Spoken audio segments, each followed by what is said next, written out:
Good morning student. AB school Navsari online video lecture series में हूँ M H Zadafia બધા જ વિદ્યાર્થી મિત્રોનું હાર્દિક સ્વાગત કરું છું। આજના વિડિયો લેક્ચરમાં વિધેયના આગળનો પ્રકાર એટલે કે અનેક એક વિધેય જેનો આપણે અભ્યાસ કરીશું। આગળના વિડિયો લેક્ચરમાં બેટા આપણે એક એક વિધેય વિશે જોયેલું કે એક એક વિધેયમાં શું લખતા હતા કે પ્રદેશના અલગ અલગ સભ્યોને સહપ્રદેશના અલગ અલગ સભ્યો સાથે સાંકળતા વિધેયને એક એક વિધેય કહેવાય એવું કહેવાય। આજ પરથી તમારે જો અનેક એક વિધેય માટે લખવું હોય તો પ્રદેશના અલગ અલગ સભ્યોને સહપ્રદેશના એક જ સભ્ય સાથે સાંકળતા વિધેયને અનેક એક વિધેય કહેવાય। આવી રીતના આપણે બેઝિક વ્યાખ્યા એને આપી શકીએ બેટા। તો આપણા શબ્દમાં જો હું લખું તો પ્રદેશના અલગ અલગ એટલે કે બેથી વધુ પ્રદેશના અલગ અલગ સભ્યોને સહપ્રદેશના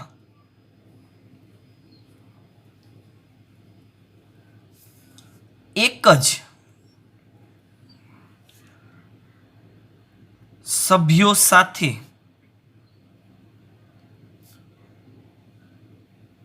સાંકળતા વિધેયને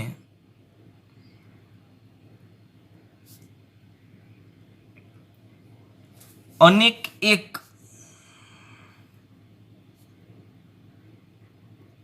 વિધેય કહે છે, અથવા એવું પણ કહી શકાય એક એક વિધેય નથી અન્યથા તેને અનેક એક વિધેય કહેવાય છે। ક્લિયર?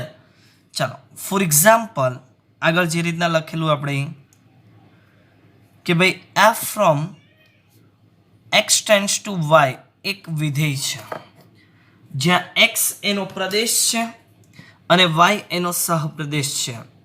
તો હું અહીંયા લખી દઉં કે અહીં એક્સ ઇઝ ઇક્વલ ટુ ધારો કે 1 2 3 અને 4 છે, y is equal to ABCDE આગળ લખ્યું હતું એ જ પેટર્નમાં।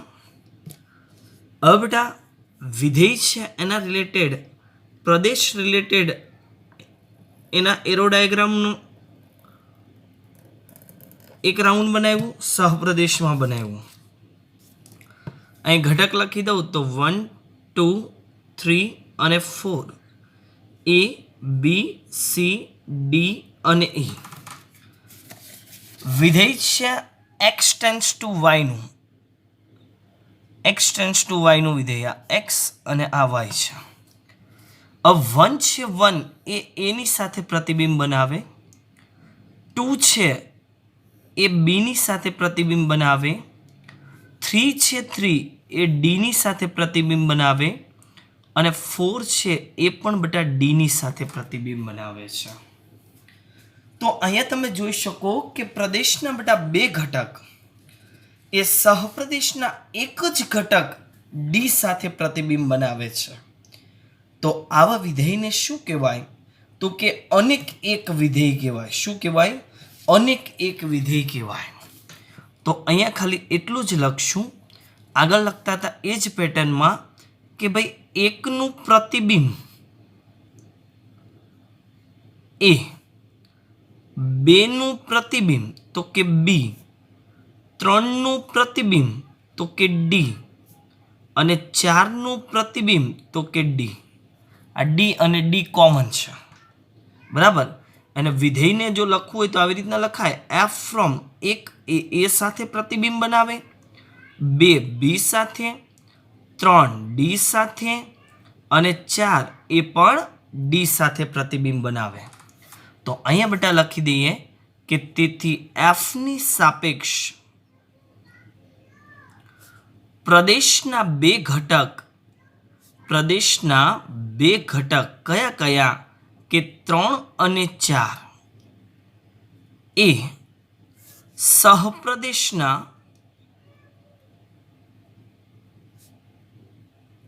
એક જ ઘટક ડી સાથે પ્રતિબિંબ બનાવે છે અથવા પ્રતિબિંબ રચે છે। તેથી એફ અનેક એક વિધેય છે। ક્લિયર બેટા? એફ કેવું વિધેય છે? અનેક એક વિધેય છે. ચાલો હવે આપણે એક્ઝામ્પલ લઈ લઈએ. ટેક્સ્ટબુક રિલેટેડ દાખલા કેવા પ્રકારના પૂછાય તે. Example, F from z to z f of x is equal to x square. ગણતરી શરૂ કરીએ. જેમાં આગળ કરતા હતા એ જ રીત 1 અને રીત 2 બંનેની મદદથી. સૌ પ્રથમ રીત 1 ની મદદથી. જો પ્રદેશમાં છે આપણી પાસે z, તો z ગણમાં બેટા કયા પૂર્ણાંક સંખ્યાના ગણમાં કયા કયા ઘટક હશે? તો કે ઋણ પૂર્ણાંક, જેવા કે માઇનસ ઇન્ફિનાઇટથી લઈને લખીએ તો -2, -1, 0, પછી ધન પૂર્ણાંક 1, 2 અપ ટુ પ્લસ ઇન્ફાઇનાઇટ લાગી રહેશે. હવે આ ઘટકને આપણે વેરીફાઈ કરીએ બેટા. તો પહેલાં એફ ઓફ, ધારો કે -2 લખો, -2 નો વર્ગ તો કે 4, એફ ઓફ -1 નો વર્ગ તો કે 1, એફ ઓફ 0 નો વર્ગ તો કે 0, એફ ઓફ +1 1 નો વર્ગ તો કે 1. જો બે ઘટક આપણને રિપીટેશન વાળા મળી જાય છે તો બાકીના ઘટક માટે આપણે ચેક કરવાની બેટા જરૂર છે નહીં. આ બે ઘટક પરથી જ આપણે લખી શકીએ. તો અહીંયા શું લખીશું આપણે કે તેથી એફની સાપેક્ષ પ્રદેશના બે ઘટક -1 અને 1 એ સહપ્રદેશના એક જ ઘટક 1 સાથે પ્રતિબિંબ રચે છે. આથી એફ એ એક વિધેય છે, સોરી એક વિધેય નથી. તો આની જગ્યાએ તમે એવું પણ લખી શકો, એફ એ અનેક એક વિધેય છે.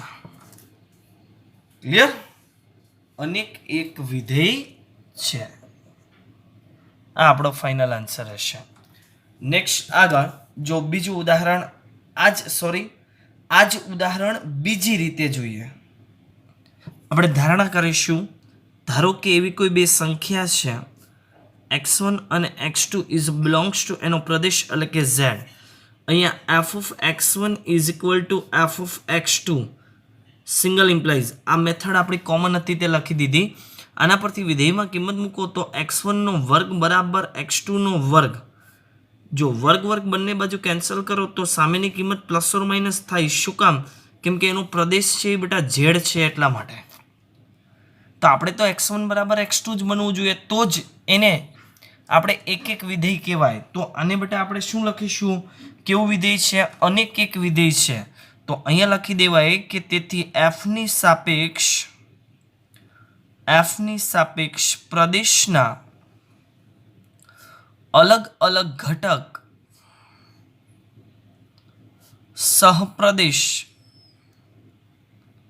સહપ્રદેશના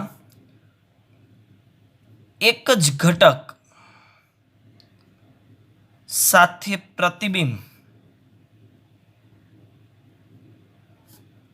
રચે છે. આથી એફ એ અનેક એક વિધેય છે. ક્લિયર? આ જ ઉદાહરણ બેટા જ્યારે એક વિધેય લખતો હતો ત્યારે બીજો જે એક્ઝામ્પલ હતો એ જ છે. એટલે અત્યારે મેં ફરી વખત એટલા માટે લીધું કે આપણને ફરી વખત યાદ બની જાય. ક્લિયર? હવે જે હું તમને નોટ કરીને જે બેટા પોઈન્ટ લખાવું છું એ પોઈન્ટને બેટા આપણે ખાસ યાદ રાખીશું. નોટ કરીને પહેલો પોઈન્ટ કે જો પ્રદેશના કોઈ પણ બે ભિન્ન સભ્યો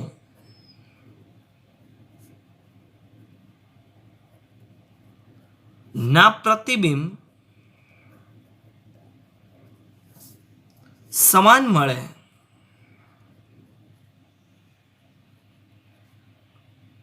તો બાકીના સભ્યોના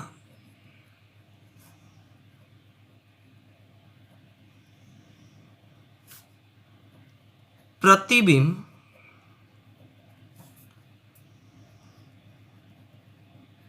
તપાસવાની જરૂર નથી. આ બે ભિન્ન સભ્યોના સમાન પ્રતિબિંબ મળે તે પરથી વિધેય એક એક નથી તેમ સાબિત થઈ જાય છે. ક્લિયર? એટલે આગળનો દાખલો ગણ્યો તેમ બે જ પ્રતિબિંબના મળી ગયા તો બાકીના કંઈ ચેક કરવાની જરૂર છે નહીં.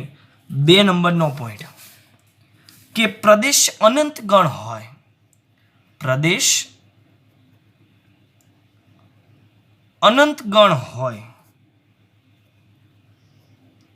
ત્યારે પ્રદેશના અમુક સભ્યોના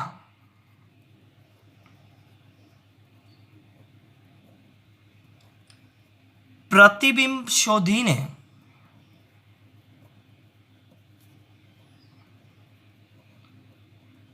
બાકીના સભ્યોના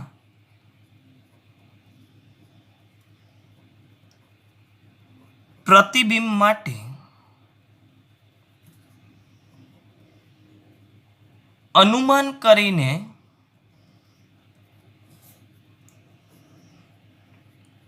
ભિન્ન સભ્યોના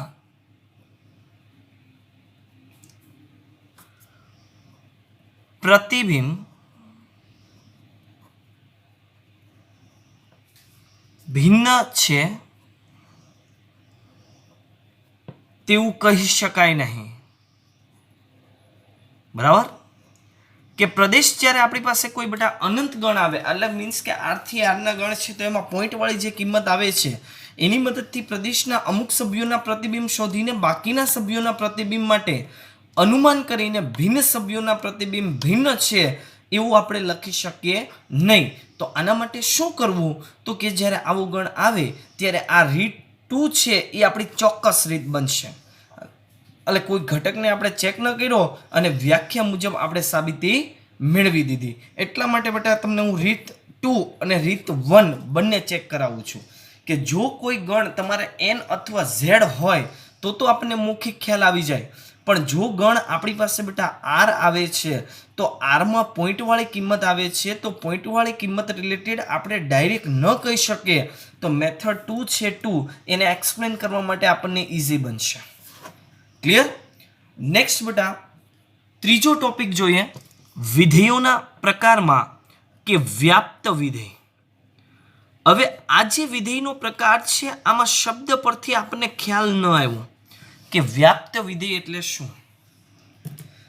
હવે વ્યાપ્ત વિધેય એવો શબ્દ તમે સાંભળેલો હશે કે જ્યારે બીજું ચેપ્ટર મેડમે ચલાવ્યું હશે ત્યારે એવું કીધું હશે કે આપેલ ત્રિકોણમિતીય વિધેય જો એક એક અને વ્યાપ્ત હોય તો જ એના પ્રતિવિધેયનું અસ્તિત્વ છે, નહીં તો નથી. જો યાદ હોય તો તમને આવું આપણને બટા ખાલી એટલું જ યાદ છે કે સાઇન અને સાઇન ઇન્વર્સ આવે તો કેન્સલ થાય, કોટ કોટ ઇન્વર્સ આવે તો કેન્સલ થાય. હા 100% તે સાચું છે, બટ ખરેખર એની વ્યાખ્યા આવી છે પ્રતિવિધેયનું તો જ બટા અસ્તિત્વ મળે, નહીં તો અસ્તિત્વ મળશે નહીં.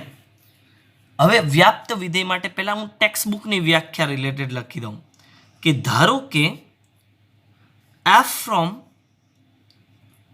x tends to y જો y ના દરેક સભ્ય ને x માં પૂર્વ પ્રતિબિંબ હોય એટલે કે શું કહેવા માંગે છે આ કે y નો દરેક સભ્ય x ના કોઈ એટલે કે જેમાં એક હોય કે એકથી વધુ હોય, એક કે વધુ સભ્યનું પ્રતિબિંબ હોય એવું કહેવા માંગે છે. સભ્યનું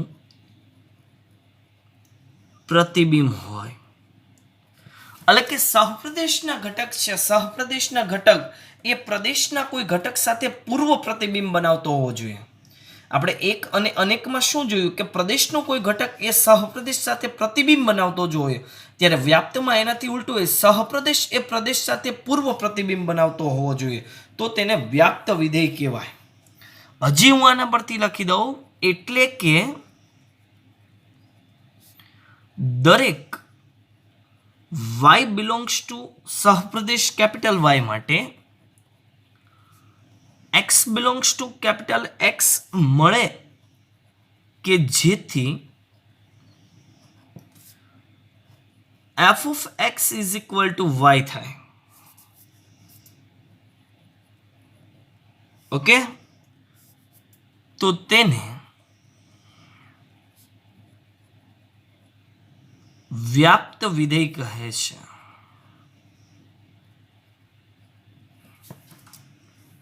એટલે આ જો ગુજરાતી શબ્દમાં બેટા તમને ટૂંકમાં કહેવા માંગુ છું ને, તો આ શું કહેવા માંગે બેટા, કે જે વિધેય હોય ને વિધેય f, તો f નો વિસ્તાર એ એના સહપ્રદેશ જેટલો હોવો જોઈએ. એક પણ ઘટક ઓછો નહીં કે એક પણ ઘટક વધારે નહીં, બંને ઇક્વલ હોવા જોઈએ. જો ઇક્વલ હોય તો એ વિધેયને વ્યાપ્ત વિધેય કહેવાય, નહીં તો વ્યાપ્ત વિધેય કહેવાય નહીં. આ એવું ડિક્લેર કરે છે. ક્લિયર? ચાલો એક ઉદાહરણ લઈએ બેટા. દાખલા તરીકે, અને આકૃતિ આપણી સમજણ ખાતર પહેલા દર્શાવવાની છે, એટલે પહેલા હું આકૃતિ દર્શાવી દઉં.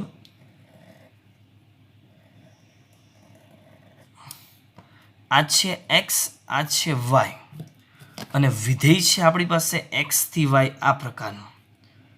એટલે વ્યાપ્ત વિધેય જો બનવું હોય ને, તો આનો ઘટક આ y છે ને આનો ઘટક x છે, એવું આપણે ધ્યાન કરીએ. તો y છે y x સાથે પૂર્વ પ્રતિબિંબ બનાવતો હોવો જોઈએ. એટલે y ની એવી કોઈ કિંમત લઈએ રકમમાં કે જેથી આપણને x એટલે કે પ્રદેશમાંની કોઈ કિંમત મળવી જોઈએ, તો એને વ્યાપ્ત વિધેય કહેવાય, નહીં તો વ્યાપ્ત વિધેય કહેવાય નહીં. હવે બેટા આપણે જોઈએ, દાખલા તરીકે આપણી પાસે રકમ છે, ધારો કે f from 1 to 3 tends to AB. Simple ઉદાહરણ લઈ લો. ઓકે, પરથી આ પ્રદેશ અને સહપ્રદેશ પરથી f ઇઝ ઇક્વલ ટુ 1 છે એ સાથે પ્રતિબિંબ બનાવે, 2 છે b સાથે પ્રતિબિંબ બનાવે, અને 3 છે તે a સાથે પ્રતિબિંબ બનાવે છે. ઓકે, તો આપેલ વિધેય વ્યાપ્ત છે કે નહીં એ બેટા આપણે ચકાસવાનું છે. તો આમાં પણ હું તમને રીત 1 અને રીત 2 બંનેનો ઉલ્લેખ કરીને બતાવીશ. હવે આ રકમની અંદર બેટા ઓલરેડી આપણને આવી કોઈ કિંમત, કોઈ સંખ્યા, કોઈ અંક, કોઈ ડિજિટ આપી દીધેલા છે, તો પછી આપણે એક જ રીતનો ઉપયોગ કરવો પડે, બીજી રીત ન થાય. જો કોઈ x વાળી હમણાં હું કિંમત લઈશ બીજું ઉદાહરણમાં, તો એમાં આપણે હું તમને રીત 1 અને રીત 2 બંને બતાવીશ. જો આની ગણતરી અહીં આપેલું જે વિધેય છે બેટા, એના પરથી જો હું લખું, પહેલા વિધેય f ઇઝ ઇક્વલ ટુ 1 છે તે a સાથે પ્રતિબિંબ બનાવે, 2 છે તે b સાથે પ્રતિબિંબ બનાવે, અને 3 છે તે a સાથે પ્રતિબિંબ બનાવે. આ ક્રમયુક્ત જોડ પરથી જો આપેલા વિધેયનો આપણે વિસ્તાર લખવો હોય તો બેટા શું લખાય? બીજો ઘટક છે એનો વિસ્તાર કહેવાય, એના પહેલો ઘટક છે એના પ્રદેશના ઘટકો કહેવાય. તો આના પરથી વિધેયનો વિસ્તાર લખીએ. વિસ્તાર RF ઇઝ ઇક્વલ ટુ કયા ઘટક છે? a, b અને a. એ 2 વખત રિપીટ થાય તો એને લખવું હોય તો a અને b આમ પણ લખી શકાય બેટા. હવે આ જે a અને b આવ્યું એ ખરેખર વિધેયનું શું છે? તો કે સહપ્રદેશ. એટલે જો મેં એવું રાઉન્ડ કરેલું હતું કે વિધેયનો વિસ્તાર બરાબર એનો સહપ્રદેશ થાય, તો f કેવું વિધેય કહેવાશે? તો કે f વ્યાપ્ત વિધેય છે. કયું વિધેય છે? f વ્યાપ્ત વિધેય છે. આ એક એની સાબિતી થઈ. હવે બેટા એક એક્ઝામ્પલ લઈએ આપણે, જે ટેક્સ્ટબુકમાં દાખલા પૂછાય છે એના related. Example 1, f from n tends to n, આગળ જે દાખલો ગણ્યો છે તે જ, એફ ઓફ એક્સ બરાબર 2x જે એક એક વિધેયમાં ગણેલો છે તે, અને બીજું એક્ઝામ્પલ લેશું આપણે અનેક એક વિધેયમાં લખ્યું છે તે. હવે આમાં પણ બે રીત જે મેં આગળ કીધું હતું એ રીતના બે રીતનો બધા ઉપયોગ કરીએ. રીત નંબર 1 સમજો બંને રીત. એક રીત તો કે પ્રદેશ છે જે પ્રદેશ એની કિંમત એટલે કે અહીં n બરાબર આપણી પાસે પ્રદેશમાં ગણ છે પ્રાકૃતિક સંખ્યાનો ગણ કે જેમાં કિંમતનો ઉલ્લેખ થાય ધન પૂર્ણાંકનો. હવે જો એની કિંમત મૂકું 1 તો અહીંયા મળશે 2, અહીંયા મૂકું 2 તો અહીંયા વિધેયમાં મળશે 4, 3 મૂકું તો અહીંયા મળશે 6, આ રીતના અનંત લગી. તો વિધેયનો બેટા વિસ્તાર લખવો એ આપણે વિસ્તાર RF તો આના બરાબર શું લખાય તો કે 2, 4, 6 અપ ટુ અનંત મીન્સ કે યુગ્મ સંખ્યા મળે. શું મળે? યુગ્મ સંખ્યા મળે. હવે આપેલી જે રકમ છે એનો સહપ્રદેશ તો શું છે આપણી પાસે? Capital N. કેપિટલ N એટલે કે પ્રાકૃતિક સંખ્યાનો ગણ. તો અહીં લખીએ ઇઝ નોટ ઇક્વલ ટુ એનો સહપ્રદેશ. કેમ કે સહપ્રદેશમાં તો યુગ્મ અને અયુગ્મ બંનેનો ઉલ્લેખ થાય બેટા. એટલે આ સહપ્રદેશ બરાબર નથી તો શું કહી શકાય કે તેથી એફ એ વ્યાપ્ત વિધેય નથી. વ્યાપ્ત વિધેય નથી. એકદમ સિમ્પલ રીત બની ગઈ. ક્લિયર? નેક્સ્ટ બીજી રીત. હવે આ બીજી રીત રિલેટેડ બેટા આપણે જેમ આગળ લખતા હતા એ જ રીતના વિધેયને આપણે y તરીકે લઈ લેશું. તો આના માટે બેટા આપણે લખી દઈએ કે ધારી લઈએ કે ધારો કે સહપ્રદેશ n ના સભ્ય y નું પ્રદેશ માં પૂર્વ પ્રતિબિંબ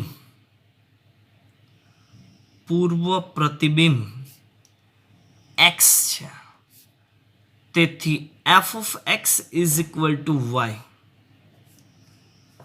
is equal to 2x. x ને બેટા કરતા બનાવો તો x બરાબર y by 2 થાય. શું થાય? x બરાબર y by 2. હવે x એટલે કે પ્રદેશની કિંમત, y એટલે કે એના સહપ્રદેશની કિંમત. તો y ની કિંમત પણ લેવાની કેમાંથી છે કે તો n માંથી. જો હું y બરાબર ધારો કે 1 મૂકું તો x બરાબર 1/2 મળે જે does not belongs to n રહેશે. મીન્સ કે x ની કિંમત એના પ્રદેશમાં નહીં રહે, 1/2 કિંમત છે તે. તો y નું જે પ્રતિબિંબ છે y નું પૂર્વ પ્રતિબિંબ છે તે x માં મળશે નહીં. તો અહીંયા બેટા આપણે લખી શકીએ કે આપેલું જે વિધેય છે વિધેય એનું પૂર્વ પ્રતિબિંબ નથી. પૂર્વ પ્રતિબિંબ નથી તેથી f એ વ્યાપ્ત વિધેય નથી. કે સહપ્રદેશ n ના સભ્ય y ની અલગ અલગ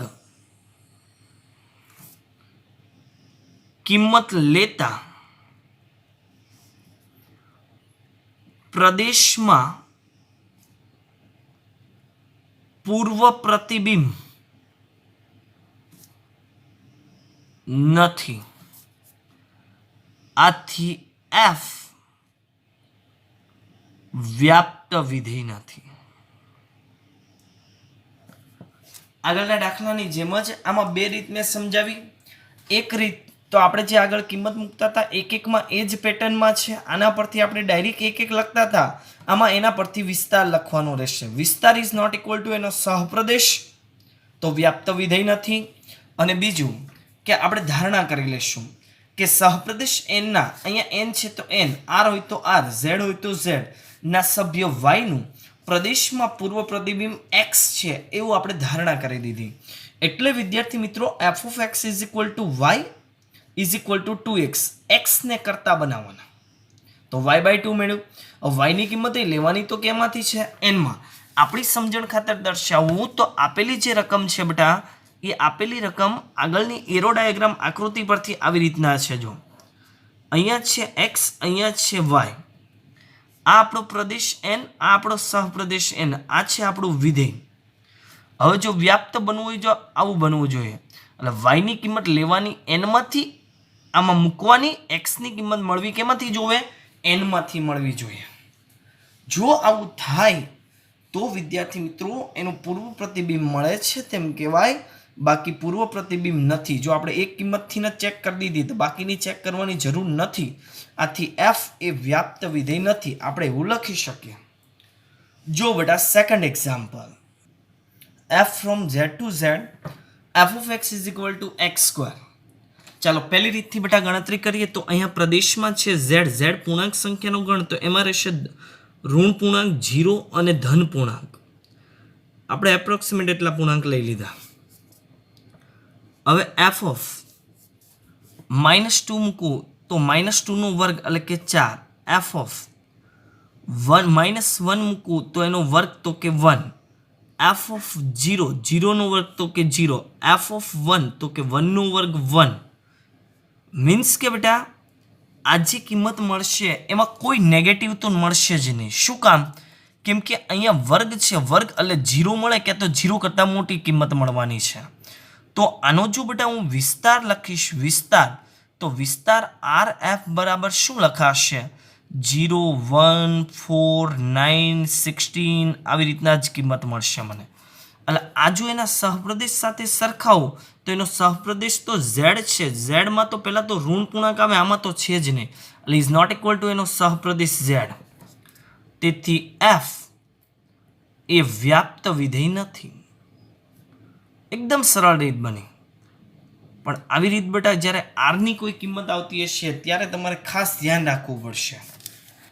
ચાલો રીત 2 કે જે આપણે ધારણા કરવાની રીત છે તે. ચાલો સૌપ્રથમ ધારણા કરી દઈએ બેટા કે ધારો કે સહપ્રદેશ ઝેડ ના સભ્ય વાયનું પ્રદેશ ઝેડમાં પૂર્વ પ્રતિબિંબ એક્સ છે.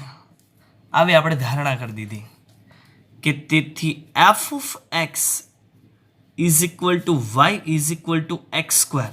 મેં કીધું તેમ એક્સને કરતા બનાવો, વર્ગને કેન્સલ કરો તો સામે વર્ગમૂળ, બટ નિશાની પ્લસ ઓર માઇનસ થશે. હવે બેટા આપણે વાયની કિંમત માટે ચેક કરી શકીએ કે એક્સ બરાબર, ચલો અહીંયા આપણે વાય માટે લખી દઈએ કે વાય બરાબર 2 લો. આપણે તો ઝેડમાં ન આવે એ જ ચેક કરવાનું. તો એક્સ બરાબર પ્લસ ઓર માઇનસ √2 થાય, જે does not belongs to z છે. ક્લિયર? તો આથી એફ વ્યાપ્ત વિધેય નથી. આવું બેટા લખી શકીએ. ખ્યાલ આવી ગયો? આ બંને રીત છે બેટા, આ બંને રીત તમારે ખાસ ધ્યાન રાખી લેવાની છે. ચાલો તો હું તમને અત્યાર સુધીના 3 વિધેયના પ્રકારને બેટા યાદ અપાવી દઉં. પહેલું હતું આપણી પાસે એક વિધેય, જેમાં આપણે ચેક કરતા હતા પ્રદેશનો એક ઘટક સહપ્રદેશના કોઈ એક અનન્ય ઘટક સાથે સંકળાયેલો હોવો જોઈએ, જેને એક વિધેય કહેતા હતા. એને ચેક કરવાની 2 રીત. એક ડાયરેક્ટ કિંમત લેતા હતા, એક બીજું ધારણા કરતા હતા x1, x2 બિલોંગ્સ ટુ એનો પ્રદેશ f of x1 is equal two f of x2 single implies કરી આપણે x1 બરાબર x2 સાબિત કરતા હતા. જો હોય તો તે એક વિધેય છે, ન હોય તો તેને અનેક વિધેય કહેતા હતા. અને ત્રીજું વિધેય બની ગયું બેટા વ્યાપ્ત વિધેય, કે જેની પણ ચેક કરવાની 2 રીત. આ રીત 1 જેમાં ડાયરેક્ટ કિંમત અને વિસ્તાર મળે, વિસ્તાર એના સહપ્રદેશ બરાબર હોય તો વ્યાપ્ત વિધેય છે, અને જો ન હોય, એક પણ ઘટક બાકી હોય તો પણ ઇક્વલ તો કહેવાય જ નહીં, તો વ્યાપ્ત વિધેય નથી. અને બીજી રીત, એનું પૂર્વ પ્રતિબિંબ x છે એવી ધારણા કરી લેશું અને x ને કરતા બનાવીશું. y ની કિંમત એના સહપ્રદેશમાંથી લેશું, એટલે કે ઝેડમાંથી અને મૂકશું. ધારો કે હું 2 મૂકું તો વર્ગમૂળમાં 2 મળ્યા, વર્ગમૂળમાં 2 તો કોઈ દિવસ ઝેડ ગણમાં આવશે નહીં. આથી f એ કેવું વિધેય છે? વ્યાપ્ત વિધેય નથી, એવું આપણે કહી શકીએ બેટા. ક્લિયર? चलो नવો टॉपिक बेटा भणिए आना रिलेटेड व्याप्त विधेय અને એક એક રિલેટેડ બંનેને કમ્બાઈન કે એક એક સંગતતા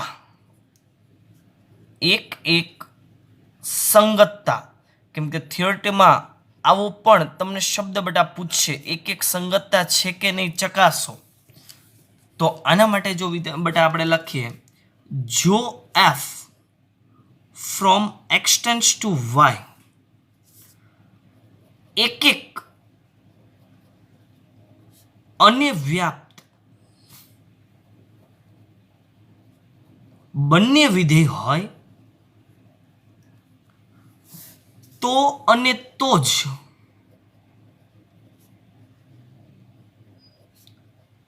f ને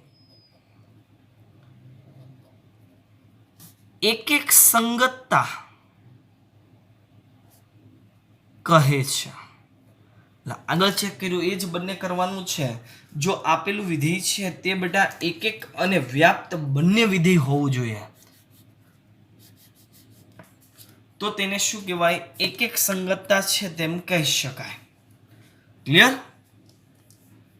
તો આના પરથી બેટા ટૂંકમાં જો આપેલું કોઈ પ્રદેશ અને આપેલું કોઈ સહપ્રદેશ એના કોઈ ઘટકોની સંખ્યા જો આપણને ખ્યાલ હોય તો તેના પરથી આપણે લખી શકીએ બેટા કે જો x અને y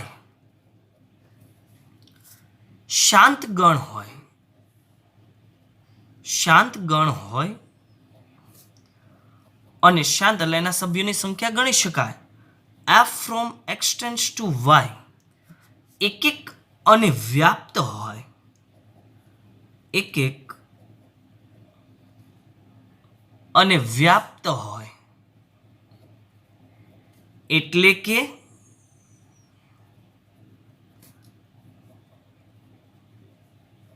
એક એક સંગતતા હોય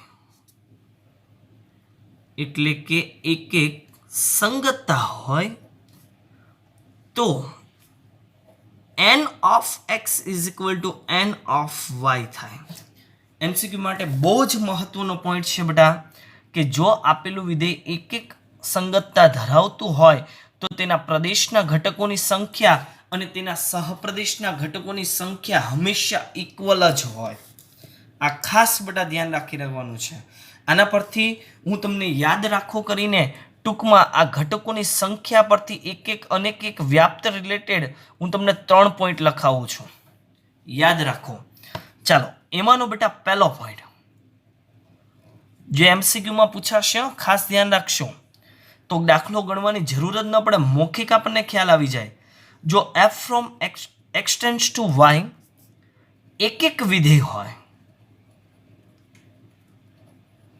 એક એક વિધેય હોય તો n of x is a less than or equal n of y હશે એટલે પ્રદેશ અને સહપ્રદેશ એના ઘટકો ક્યાં તો સરખા હશે ક્યાં તો સહપ્રદેશના ઘટક હંમેશા એના કરતાં વધારે હશે જો એક એક વિધેય હોય તો એક એક હોય તો બેટા આવી પોસિબિલિટી બનશે એમસીક્યુમાં ખાસ ધ્યાન રાખીશું ક્લિયર નેક્સ્ટ બીજો પોઈન્ટ જો f from x tends to y વ્યાપ્ત વિધેય હોય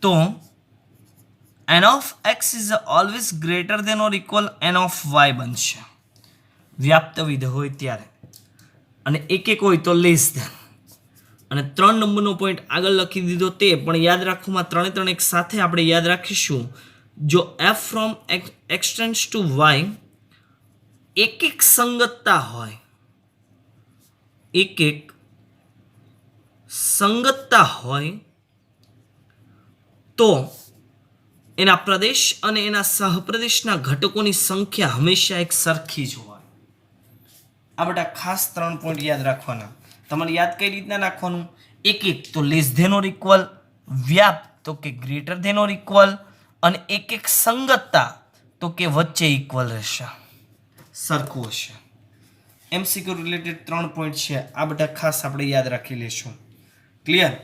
હવે જે આ વિધેયોના પ્રકાર જોઈએ, આ વિધેયોના પ્રકાર રિલેટેડ બેટા સ્વાધ્યાય 1.2 ની આપણે દાખલાની શરૂઆત કરીએ. જો સ્વાધ્યાય 1.2 માં પ્રશ્ન નંબર 2 થી આપણે શરૂઆત કરીએ કે આપેલા વિધેયો છે તે એકિક અને વ્યાપ્ત અથવા બંને ગુણધર્મ ધરાવતા હોય તો તેને આપણે ચકાસવાના છે. જો એમાં બેટા પહેલો દાખલો 1 number, f from n to n f of x is equal to x square. એકિક અને વ્યાપ્ત બંને માટે બેટા આપણે ચકાસણી કરીશું. ચાલો સૌ પ્રથમ હું લખું એક વિધેયની ચકાસણી.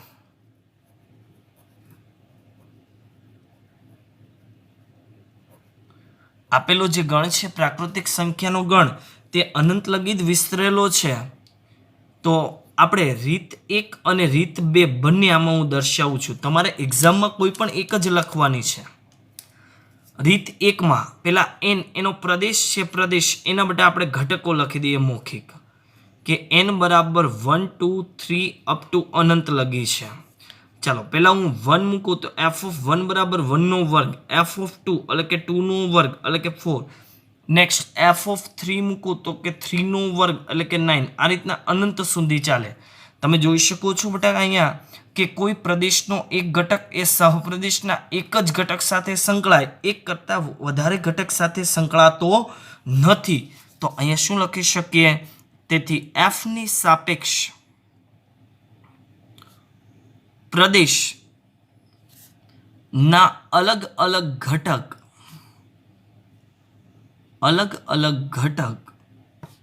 સહપ્રદેશ ના અલગ અલગ ઘટક સાથે પ્રતિબિંબ રચે છે. આથી f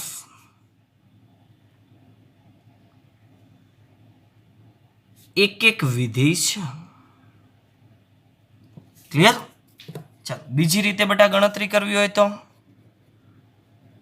આપણે પેલી ધારણા કરતા હતા એ રીત બની કે ધારો કે બે સંખ્યા x1 અને x2 ઇઝ બિલોંગ્સ ટુ એનો પ્રદેશ એટલે કે n છે. f of x1 is equal to f of x2 single implies. હવે સાદરૂપ આપીએ. વિધેયમાં કિંમત મૂકો તો x1 નો વર્ગ બરાબર x2 નો વર્ગ બનશે. બંને બાજુ વર્ગ કેન્સલ તો કિંમત ખાલી પોઝિટિવ જ રહે. શું કામ?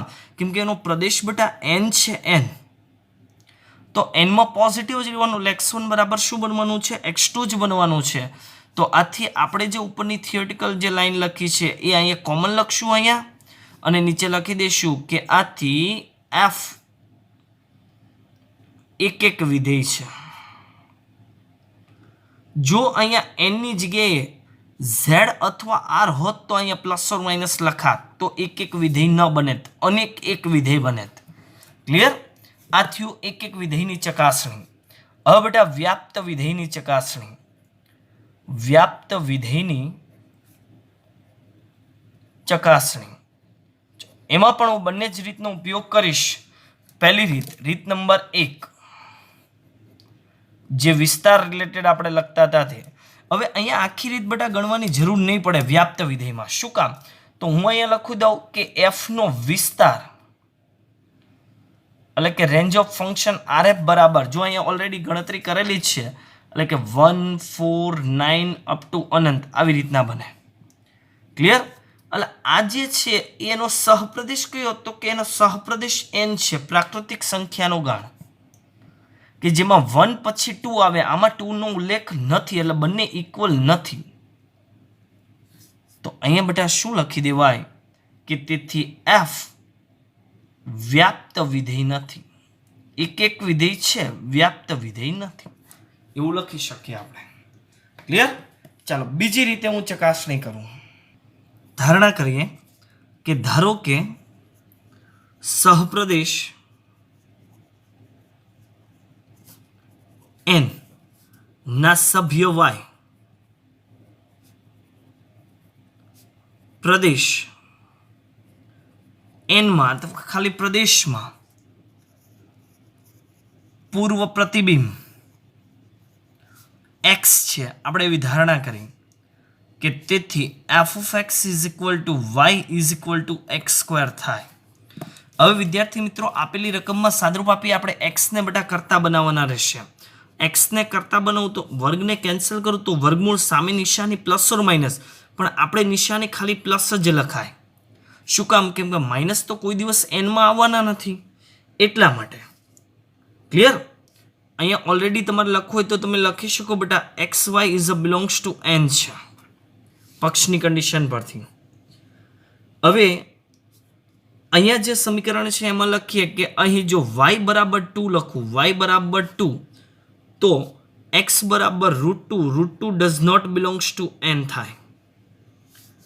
તેથી y બરાબર 2 ને n માં પૂર્વ પ્રતિબિંબ નથી.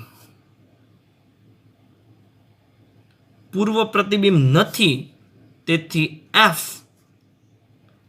વ્યાપ્ત વિધેય નથી. આવું બધા આપણે કહી શકીએ. બરાબર? બંને રીતે મેં તમને સમજાવી દીધું. એટલે આગળનો વિડીયો લેક્ચર અને આ વિડીયો લેક્ચરની અંદર જે આપણે એક અને વ્યાપ્ત વિધેય જે શીખા એને કઈ રીતના એપ્લાય કરવું એ આ પ્રથમ દાખલો તમને બતાવે છે. તો આ જ મેથડની મદદથી તમે આવા સ્વાધ્યાય 2ના બાકીના જે 5 દાખલા છે એની જાતે ટ્રાય કરી શકો છો, અને નેક્સ્ટ વિડીયો લેક્ચરમાં હું ગણું ત્યારે તમે તમારી સાથે વેરીફાઈ કરી શકો છો.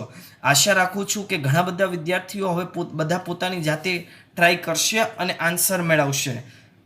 નેક્સ્ટ વિડીયો લેક્ચરમાં ફરી મળીશું. Thank you.